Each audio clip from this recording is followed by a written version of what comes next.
పేదవాడి పక్షాన నిలబడతాం, ప్రజా గొంతుకై నినదిస్తాం.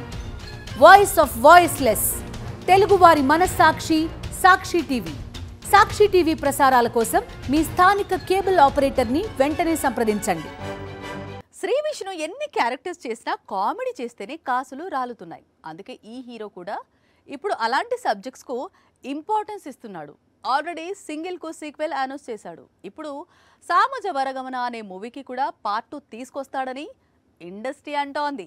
సింగిల్ సినిమా సూపర్ హిట్ కావడంతో శ్రీ విష్ణు జోష్లో ఉన్నాడు. ఇప్పటికే చేతిలో 3-4 ప్రాజెక్టులు ఉన్నాయి. అందులో సింగిల్ సినిమా సీక్వెల్ కూడా ఉంది. ఇప్పుడు వీటితో పాటు మరో కొత్త సినిమా కమిట్ అయ్యాడు శ్రీ విష్ణు. గతంలో సామాజ వరగమన మూవీతో శ్రీ విష్ణుకు సూపర్ హిట్ అందించిన రామ్ అబ్బరాజు మేకింగ్ లోనే మరో మూవీ చేసేందుకు శ్రీ విష్ణు సిద్ధమవుతున్నాడట. పైగా వీరి కాంబినేషన్ లో మూవీని మైత్రి మూవీ మేకర్స్ ప్లాన్ చేస్తోందట. ప్రస్తుతం రామ్ శర్వానంద్ హీరోగా నారీ నారీ నడుమ మురారి అనే చిత్రాన్ని తెరకెక్కిస్తున్నాడు. ఈ సినిమా పూర్తయి థియేటర్స్ లోకి వచ్చిన తర్వాత సామాజ వరగమన కాంబినేషన్ లో మరో మూవీ అనౌన్స్మెంట్ రానుంది. సీక్వెల్ అనౌన్స్మెంట్ వచ్చినా ఆశ్చర్యం లేదు.